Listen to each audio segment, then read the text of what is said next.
We just might have had one of the best events in recent history, both on the FPO and MPO side. I am so excited to break it down today. Let's talk about how Texas State actually ended.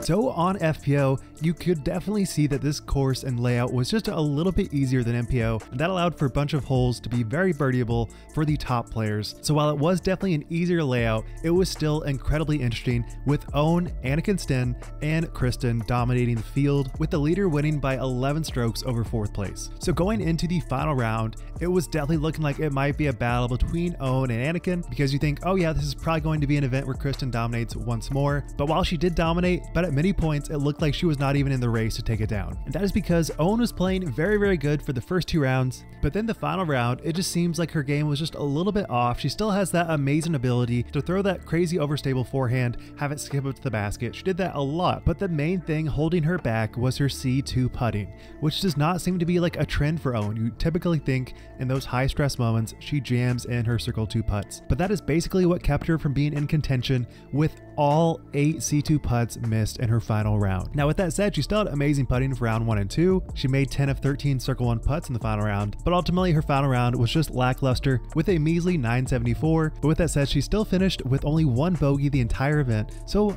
ultimately still a great performance from Ohn. Future me mispronounced it. It is Anniken, not Anniken. I was thinking Star Wars. Sorry, my bad. Every time I say it, you can cringe a little bit. I know I suck. Really, the standout players were Anniken and Kristin. And you may not be totally familiar with Anniken. She is a Norwegian 942 rated player, and she has never won any Elite Series, never won any majors. This is definitely a player that is growing in her ability to play in clutch moments. And she played far and away her best disc golf, with never getting 1,000 rated until this event, and actually getting 1,000 rated for the first, second, and third round. You heard that right. She finished every round above her rating by nearly 60 points or more, with her overall event rating being 1,006. And while that may sound amazing, which it is, that is also basically what Kristin is averaging every single event. So that just shows the level of insanity that Kristin is playing with. But with Kristin's 5 under in the first round with a 964, she was really needing to gain back strokes throughout the entire event, which really allowed a little bit of separation from Anniken and Kristin. But with that said, if you watch this final round, which I highly recommend you guys do, watch it in full, watch it on Jomez, this is some of the most intense battles I think we've ever seen in FPO. It truly felt like an old school Ricky versus Paul battle,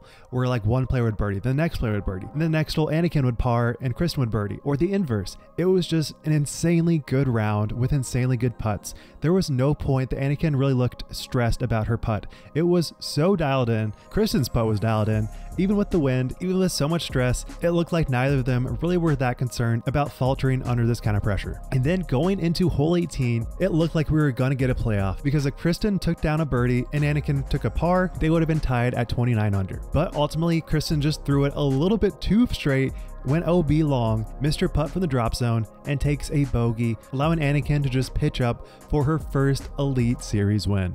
And ultimately, I just cannot understate how much intense pressure and stress that she must have been under this entire round. But there was no point where it looked like that stress was hindering her performance. Her putt was looking so good, her drives were looking effortless, and for someone's first Elite Series win to be like this, it certainly shows that she is not going anywhere anytime soon, and I certainly expect at least some podium finishes for the remainder of the season. And with that, this marked the 5th unique FPO winner. We had a player from Laos, Ohn, we had Evelina from Finland, we have obviously Kristin from Estonia, we had Missy Gannon from the USA, and now we have a 5th nationality with Anniken from Norway. I have no words right now. I just need to say thank you to everyone who's been rooting for me this week. My family, my husband, everyone, and the crowd, the volunteers. It's been amazing. Beth at 69. I just told myself, you got to will this one in there. Whatever you have, just will it in there. This man is unbelievable. This is what athletes live for. This is the moment. And just a little bit of fun facts about Anniken. She was actually one of the Olympic torch runners for Norway.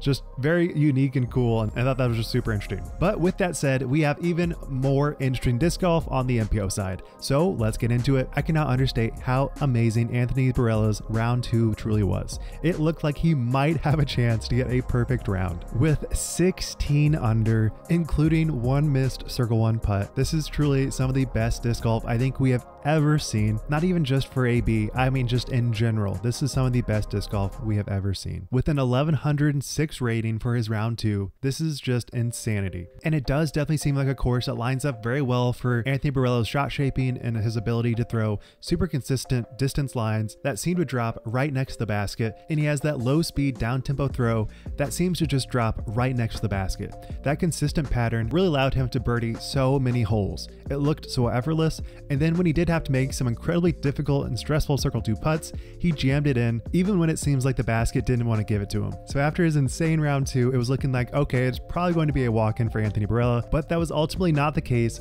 with 2 contenders, Ezra and Gannon. Now honestly, for the first 9 holes, it was looking like it was probably going to be Ezra that might take it down. He was looking so dialed in with 9 under through 10. But with that said, the trend where Ezra kind of falls short in those final few moments of a round seems to still persist because he was just continually faltering in those back 9 moments, finishing the last 7 holes just 1 under, which ultimately put him just not really that close in contention. But with that said, still an amazing performance. His circle 2 putts looked just perfect. There was no point where it looked like it was going to go past the basket. He just had so much confidence, so much speed, and his overall game looked phenomenal. And I think this is definitely a good trend for Ezra, even if he didn't take it down. But out of nowhere, your boy Gannon Buhr shows up strong with nearly an identical round to AB's second round. But with that said, it didn't really seem like he was going to be really in the contention because he was way far behind, sitting at 8 strokes behind Anthony Barela. But like I said, he played almost identical to AB's second round, which means that after hole 8, he birdied out. That means he birdied 10 straight holes. And again, much like AB's round, he missed 1 circle 1 putt, missed 2 circle 2 putts, and in another bout, it seems like his putt is just a little bit too powerful, and he does have some weird chain outs that continue to plague him in those high stress moments. So probably he does need to change that putt just a little bit when it comes to a closer putt. But still, if you do get 1102 rating for your final round, I think you're doing all right. And although AB did finish 8 under in his final round, it got very, very close up until some final putts for AB that he had to jam in to cement his victory, and man, did he do it or what. And I truly thought this is like the peak of AB. We have never seen this consistency in those high stress moments from Anthony Barela, obviously besides chess.com. So I think this new version of AB is just so dialed in, so effortlessly smooth, that I am very excited to see how he continues this season, because he truly seems like the best player right now. Gannon is certainly that force that seems to never go away, but I think Anthony Barela's game right now is just the peak of disc golf, marking his second 1100 rated round for the season. And unlike his first one, I think this truly has no asterisks. This is a truly insane 1100 rated round, even with Gannon getting an 1100 rated round for his final round. Even just last year, you could see Anthony Barela playing great, playing amazing, but he just could never finish it out. Now it feels like in those final round moments where he does have mistakes, he does miss some putts, he comes back even better. I don't know how he's able to keep that composure, but it certainly seems like he's had some kind of mental shift, and that ability to get that first Elite Series win under his belt has made him so much more confident in those high stress moments. So ultimately, AB wins by 1 stroke, taking down his second Elite Series win, and here's what he had to say. I mean, no lead is safe with these guys chasing you. Ezra started out 8 under through 9 and put all the pressure in the world on me on the front 9, and then Gannon birdied like the last 10 holes in a row. It's just never a calm moment out there. I was always stressed out. Keep being myself and keep playing consistent, hopefully. That's all I got to do.